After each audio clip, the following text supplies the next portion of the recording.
نبی کریم کی ایک زوجہ حضرت خدیجہ عرصہ ہو گیا دنیا سے چلی گئی ہیں. حضرت خدیجہ کی بہن حالہ بنت خویلد ایک دن آ گئی, آ کے آواز لگائی.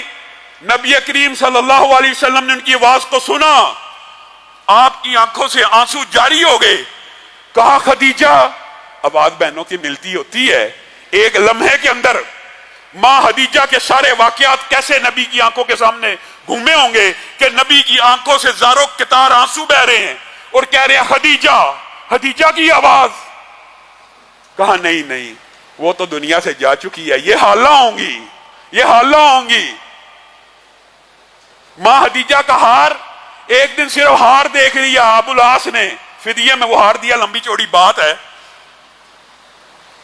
وہ ہار دیکھ لیا جو ماں خدیجہ کے گلے میں کبھی دیکھا تھا, فدیے کے طور پہ داماد نے بھیجا کہ آزاد کر دیجئے. زینب نے کہا ہار بیچ دیتی ہوں, فدیہ دیجئے اور آزاد ہو کے آ جائیے. نبی کریم صلی اللہ علیہ وسلم صرف ہار دیکھ رہے ہیں. یہاں پہ بیوی گھر میں موجود بھی ہو, یہاں پہ بیوی کے ساتھ رفاقت بھی ہو, بیوی کے ساتھ لمبا عرصہ قیام بھی ہو, کوئی محبت کے جذبات نہیں ہیں, اور نبی کریم صرف خدیجہ کا ہار دیکھتے ہیں, آنکھوں سے آنسو بہ رہے ہیں.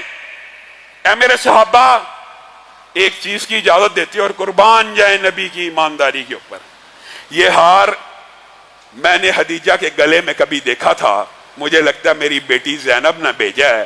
زینب کو یہ ہار ملا تھا, اگر اجازت ہو تو یہ ہار اس کو واپس کر دیا جائے.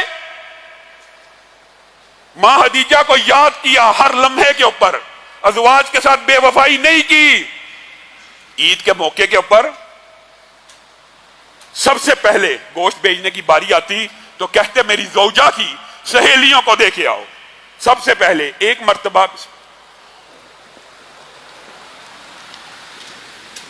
ایک عورت آئی, نبی کریم نے بڑا اکرام کیا, اس کے لیے چادر بچھائی, اس کو بڑا ویلکم کیا. صحابہ نے پوچھ لیا اللہ کے رسول یہ عام معاملہ ہم نے نہیں دیکھا, عام معمولات آپ کے ایسے نہیں ہیں, یہ آج آپ نے کچھ ایکسٹرا اس کو پروٹوکول دیا, مفہوم آپ کے سامنے رکھ رہا ہوں. ہاں, ازواج مطہرات نے پوچھ لیا کون ہے, اتنی عزت اتنی احترام. کہا ہاں ہاں ہاں ہاں, میں تمہیں بتاتا ہوں وجہ. یہ وہ عورت ہے کہ جب میں خدیجہ کے ساتھ مکہ میں رہا کرتا تھا تو خدیجہ سے ملنے آیا کرتی تھی, بس خدیجہ سے ملنے آیا کرتی تھی ایک عورت, اس کا یہ اکرام کیا جا رہا ہے. اور یہاں بیوی کا ماں باپ بھی آ جائے, کیا رویہ ہوتا ہے. وہ بیوی کی ایک جاننے والی عورت کبھی بعد میں آ گئی, اس کی عزت اور احترام ایسا ہے. یہاں پہ سگے سسر کا, سگی ساس کا کیا احترام ہے. نبی کریم نے کہا باپوں میں سے وہ باپ بھی تمہارے ماں باپ کے بعد احترام کے لائق ہیں جنہوں نے اپنے جگر کا ٹکڑا تمہارے سپرد کر دیا. اللہ کے کلام کی وجہ سے, اللہ سے ڈرتے نہیں ہو, اللہ کے کلام کی وجہ سے. وہ نازک آپ جینے, وہ ناز و نعم میں پلی ہوئی بیٹیاں جن کے باپ, محدثین نے لکھا اللہ کی قسم, محدثین نے کہا اسلام نے ہمیں اتنا رقیق القلب کر دیا, کبھی اتنی شکاوت تھی کہ بیٹی کو زندہ درگور کر دیا کرتے تھے, آج دل میں اتنی نرمی ہے. اگر ہمارے اوپر بیٹیوں کی شادی فرض نہ ہو تو ہم کبھی اپنی بیٹیوں کی شادی نہ کریں. محدثین کے یہ الفاظ ہیں. چونکہ فرض ہے, وہ باپ کے گھر میں پلی ہوئی لاڈلی ناز و نام میں آج اس کا باپ آ جائے, آج اس کی ماں آ جائے, 2 گالیاں اس کو بھی 2 گالیاں ان کو بھی. کیا تمہارے نبی کا یہ اسوہ ہے؟ نبی کا اسوہ کیا ہے؟ حضرت جویریہ کے ساتھ نبی کریم صلی اللہ علیہ وسلم نے غزوے میں شادی کی, مشہور واقعہ ہے, وقت کم ہے اس لیے میں صرف اشارے کرتا جاؤں گا. حضرت جویریہ سے شادی کی. آپ کو پتہ ہے نا اس غزوے کے اندر مسلمان سپاہیوں کے فی کس 1,000 دینار آئے اور مال غنیمت اس کے علاوہ تھا. رات گزری, صحابہ کو پتا چل گیا کہ رسول اللہ صلی اللہ علیہ وسلم کی شادی اس قبیلے میں ہو گئی ہے. جویریہ سے رسول اللہ نے شادی کر لیا ہے. نبی نے نہیں کہا, ابھی تک نبی نے کوئی حکم نہیں دیا. صحابہ آپس میں مشورہ کرنے لگے, یہ تو ہمارے نبی کے سسرالی رشتہ دار بن گئے ہیں, ہمارے ہاں سسرال کا کیا احترام ہے, یہ تو ہمارے سسرالی رشتہ دار بن گئے ہیں. اللہ کے رسول نے ان کی بیٹی کے ساتھ شادی کر لی ہے, صحابہ نے ہزار ہزار دینار جس سے لیے واپس کرنا شروع کر دیے. حدیث کے الفاظ ہے وہ لوہے کا ڈول جس سے پانی کھینچا جاتا ہے صرف وہ واپس نہ کیا. صحابہ نے خود وہ صرف ڈول واپس نہ کیا بلکہ ایک ڈول کے اوپر لکڑی لگی ہوتی ہے. آپ کو پتا ہے جب کنویں میں ڈالا جائے ایک لکڑی کے ذریعے رسی باندھ کے اس کو نیچے کیا جاتا ہے. حتیٰ کہ جس کے حصے میں اس لوہے کے ڈبے کے لکڑی صرف حصے میں لکڑی بھی آئی تھی اس لکڑی کو بھی واپس کر دیا کہ یہ ہمارے نبی کے سسرالی رشتہ دار ہیں. اور نبی کریم صلی اللہ علیہ وسلم نے امت کو ایک نصیحت کی تھی. ایک وصیت ہے تو ہم مانتے ہی نہیں. رسول اللہ نے کہا نہیں کہ میں عورتوں کے بارے میں تمہیں وصیت کرتا ہوں, عورتوں کے بارے میں ڈر جاؤ. کوئی بندہ ایسا نہ کرے کہ صبح ایک عورت کو مارتا اور رات پھر اسی کے ساتھ بسر کر رہا ہے, اس کو یا شرم نہیں آتی. عورتوں کے بارے میں اللہ سے ڈر جاؤ. نبی کریم صلی اللہ علیہ وسلم نے ایک وصیت کی امت کو, کیا؟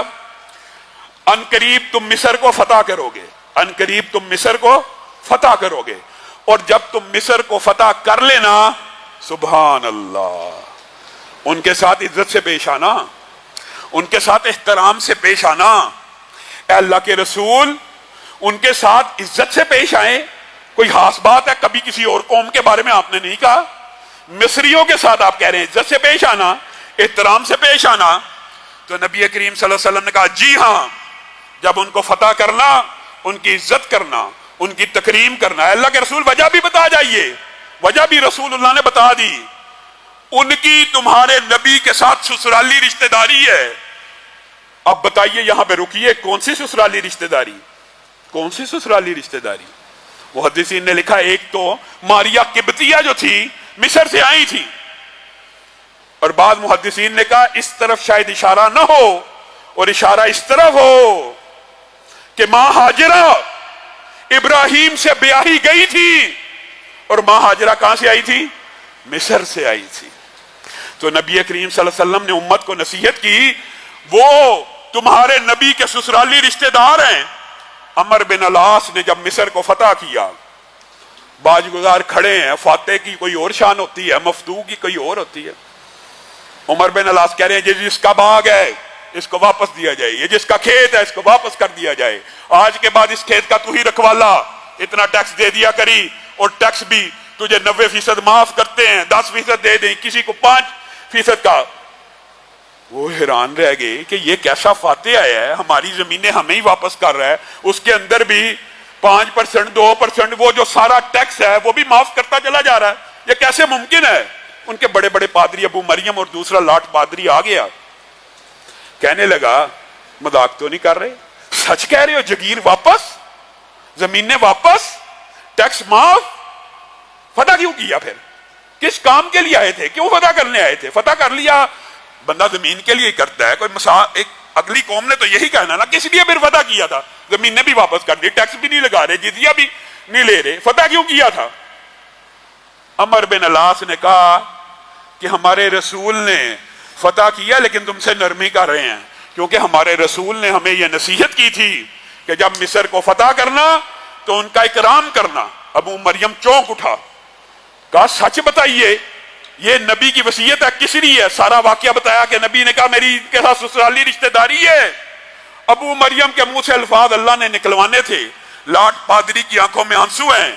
ابو مریم سب کے سامنے دربار میں کھڑا ہو کے کہتا ہے یہ وصیت, یہ نصیحت کوئی پیغمبر اور رسول ہی کر سکتا ہے. اس کی عوام نے جب یہ الفاظ اپنے ہی پادری کے منہ سے سنے تو صحیح روایات کے الفاظ ہیں آدھا مصر اسی دن مسلمان ہو گیا. بتائیے یہ آپ کے نبی کا اسوہ اپنے ساس اور سسر اور سسرالی رشتہ داروں کے بارے میں یہ ہے, اور میری تیری نظر میں وہ پاؤں کی جوتی بھی نہیں ہے. اور اس کے اندر کچھ معاملات ہمارے برے صغیر پاک و ہند کے بھی ہیں. ہمارا ایک عزت و احترام کا رشتہ ہوتا ہے, بردر ان لا, بیوی کا بھائی, عزت کا رشتہ ہے. لیکن اس کا نام جو اردو میں پنجابی میں لیا جاتا ہے سالہ, اور اسی لفظ کو گالی کے طور پہ استعمال کیا جاتا ہے. شرم نہیں آتی؟ یہ برے صغیر پاک و ہند کی بھی کچھ قباحتیں ساتھ چلی آئی ہیں, اخلاقی طور پہ بہت سی قباحتیں ہیں.